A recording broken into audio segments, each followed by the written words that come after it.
E ossos dói mesmo. Nós temos uma fisioterapeuta aqui que é a Desgovina. Eu não tenho só dor muscular, eu tenho dor de osso, sim.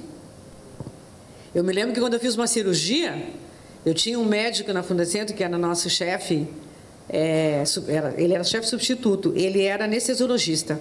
E eu fiz uma cirurgia no pé. E eu senti muita dor, muita dor, quando o traumatologista dizia para mim que não era para me sentir tanta dor assim. Que ele já tinha feito várias cirurgias daquele mesmo problema e que não é possível, como é que eu sentia tanta dor? E ele me explicou, ele disse, não, Marcelo, mas é mesmo. O osso, por ele ser encoberto, né, por uma série de camadas, inclusive na camada nervosa, ele realmente dói muito. Quando você mexe, ele dói. Então, assim, osso dói. Assim como a gente ouve pelos ossos também, né? Por isso que a vibração é um problema. Todo ruído tem vibração e a vibração, ela causa problema porque não é só... A gente não ouve só pelo ouvido, ouve pelos ossos também. Né? Então, os meus ossos sofrem pela vibração e aí eu tenho outros tipos de problema de doença. Esse quadro da dor, que é esse quadro de todo esse ambiente de trabalho, independentemente de ser extremamente interessante e importante economicamente, ele tem uma série de efeitos para a saúde. Então, eu tenho aqui, ó, isso está provado do ponto de vista médico, né? Não é a Maria Mucilo que está dizendo, eu estou só trazendo para vocês. Temperaturas extremas fazem alterações termorreguladoras fundamentais. A questão da fadiga, ela aumenta a tensão muscular. E aí nós temos que entender a diferença entre fadiga e cansaço. Cansaço é quando você trabalha, se cansa, dorme um determinado número de horas, que é o que o seu organismo necessita, e cada um de nós pode ter um ciclo circadiano diferente um do outro.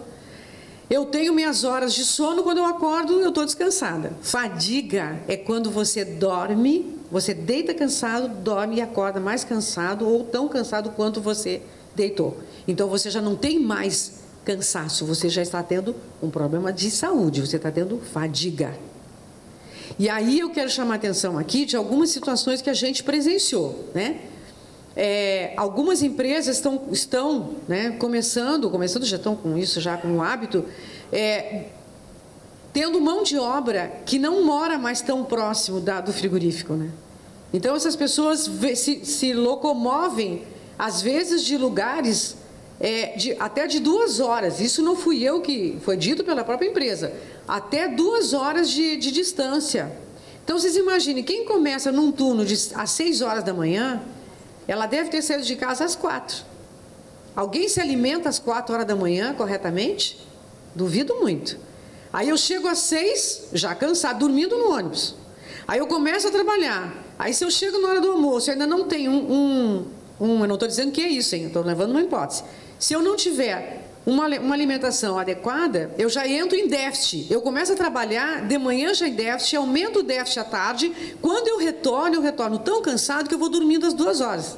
Quando eu chegar em casa, eu não quero mais nada, eu quero dormir.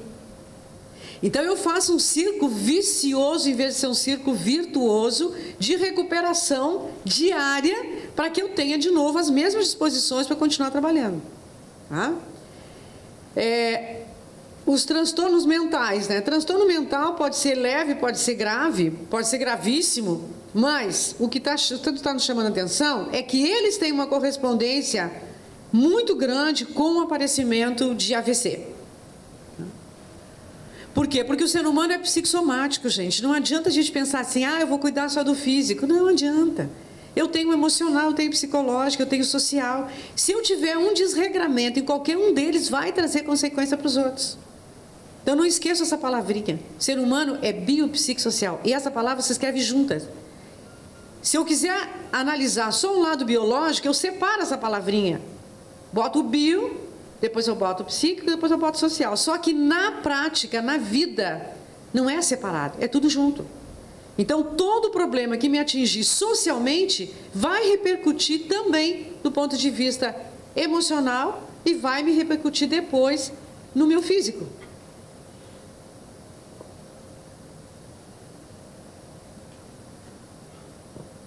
Comprometimentos emocionais, a questão do estresse, a questão da depressão, que é uma coisa seríssima na área, as perturbações psicossomáticas, então aquela em que o físico já começa a trazer sintomas, de agravos fisiológicos em decorrência de agressão do ponto de vista psíquico, o medo, a angústia, a insônia.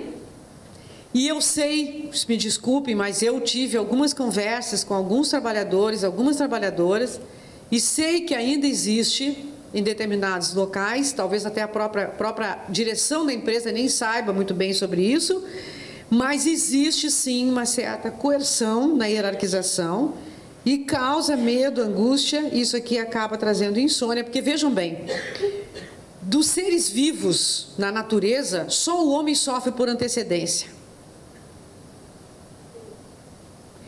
Quanto mais consciente eu sou dos agravos da minha vida, e quanto menos potente eu me sinto para enfrentar a situação, mais eu sofro por antecedência.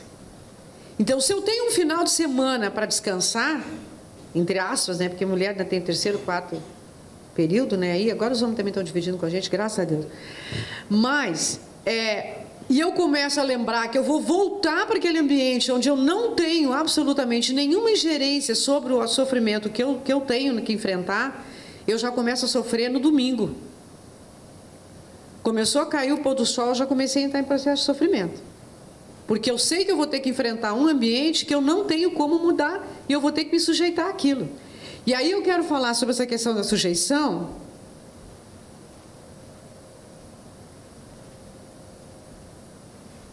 Antes de falar isso aqui, eu quero falar mais questão da sujeição, que é o seguinte, você sabe o que é, eu aprendi isso há pouco tempo também, não penso que faz muito tempo não. O que é estado de resiliência? O que é estado de resiliência? É uma resistência ao sofrimento.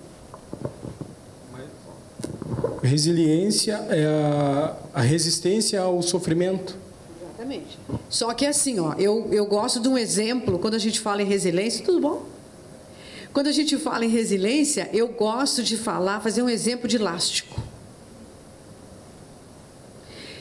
Sabe como é o elástico? O elástico foi feito para você esticar, né? Aí ele tem uma propriedade, para isso ele é elástico, que ele estica, quando você tira, ele encolhe, certo? Só que tem uma hora que esse elástico estica e não volta mais. É quando a gente troca, né? O que acontece com esse estado de sofrimento? O estado de resiliência é exatamente isso. A gente aguenta e tolera o sofrimento até um determinado momento. Depois o elástico não volta mais. E aí, então, eu já estou numa situação extremamente adoecida. E esse estado de resiliência, ele não é uma coisa que você pode medir do ponto de vista genérico, porque tem uma série de fatores que fazem a diferença. Eu mesmo que eu comprar um elástico que tenha mais resistência, porque ele é maior, ele é mais grossinho, ele tem aquela parte da borrachinha mais bem preparada, e outros não, que é exatamente o que dá a característica da individualidade de cada um. Por mais que eu queira ser igual a alguém, eu não sou igual a mais ninguém. O que tu pegou ali? Ó, propriedade pelo qual a energia armazenada de um corpo deformado é devolvida quando cessa a tensão causadora de uma deformação elástica, resistência ao choque. Muito obrigada, viu? Isso aí é maravilha, vê se que eu gosto de trabalhar com gente que me apoia desse jeito, é maravilha. Eu vou carregar, cadê o Ricardo? Doutor Ricardo, ele vai trabalhar comigo, viu? Tá? Então, assim, ó, vocês vejam o que é isso. E aí é que vem, nós temos que lembrar o que eu falei bem no início, que não existe nenhuma doença que se instale sem sofrimento. Por isso que a queixa do trabalhador é fundamental na prevenção. No momento em que ele consegue identificar que ele está sofrendo, é a hora da gente que trabalha na área de segurança, na área de recursos humanos, é nós, assim, para um pouquinho, vamos pesquisar isso aqui. Porque esse cara está começando, o elástico está começando a não querer voltar. Ele está me dando sinal de que o elástico está começando a não querer voltar.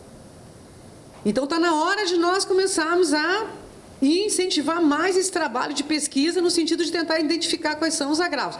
É claro que pelo princípio da precaução, o que a bibliografia, o que as normas já estabelecem, não precisam esperar que o elástico comece a afrouxar. Eu já sei, para isso é prevenção. Eu já sei que aquilo ali tem que ser corrigido, não pode ser encontrado no ambiente de trabalho, porque já está consagrado que aquilo causa problema. Então, eu tenho que eliminar. Agora, mesmo assim, outras coisas podem estar se comprometendo porque fazem combinação. E o problema todo frigorífico é a combinação de tantos fatores de risco que estão dentro do próprio ambiente. Essa combinação é que está dando para a gente a possibilidade de estudar a influência que ela tem num quadro geral. Coisa que a gente já está cansado de saber na construção civil. Eu não preciso mais pesquisar isso na construção civil. Mas no frigorífico, a gente ainda tem que estudar bem essa combinação. Que tipo de efeitos pode estar trazendo, está trazendo, no cômputo geral, a combinação desses fatores de risco presentes no ambiente de trabalho. Agora, veja o seguinte, ó. Para a questão do coração, esses fatores de risco presentes, a literatura vem mostrando que, para a questão do coração, ele está trazendo maiores incidências de infarto. Pessoas que já sofriam de angina do peito pioram. Doenças bronquiorrespiratórias, nem se fala. Prejuízo do desempenho manual. Ó. Toda aquela combinação que eu falei anterior, ela traz prejuízo de desempenho manual. Diminuição de habilidades com motricidade fina, que é o que normalmente o trabalhador precisa, motricidade fina, com exceção de bovino ou suíno, até que eu preciso um pouco mais até de ampla. Mas a desossa e outros tipos de etapas de produção, empacotamento, a embalagem, etc., eu preciso de motricidade fina. E aí, essa combinação toda traz a diminuição. Por quê? Porque eu tenho menor sensibilidade tátil pela exposição ao frio, eu tenho menor destreza manual, e eu tenho ainda a diminuição da força muscular e da coordenação motora, que é fundamental para que eu mantenha a produtividade no ritmo que for exigido. Então, por mais que se tenha meta, e meta é quantitativa, né? Por mais que eu tenha meta, eu tenho que entender que a meta para ser alcançada, sem que aquilo traga agravos e que vai aparecer no bolso novamente do próprio empresário, não é só para o Estado, não, né? Eu tenho que levar em consideração a melhoria desse ambiente de trabalho, porque ela vai estar prejudicando a minha produção, independentemente de estar prejudicando a saúde.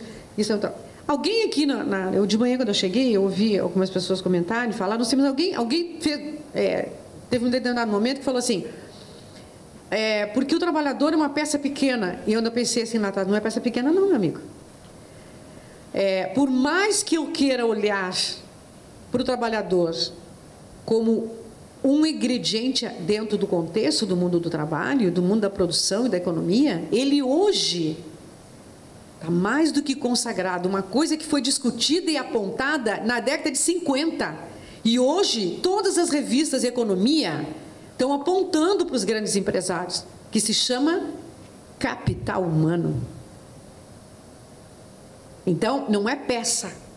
O trabalhador não é peça, o trabalhador é capital humano. E entra no cômputo do capital.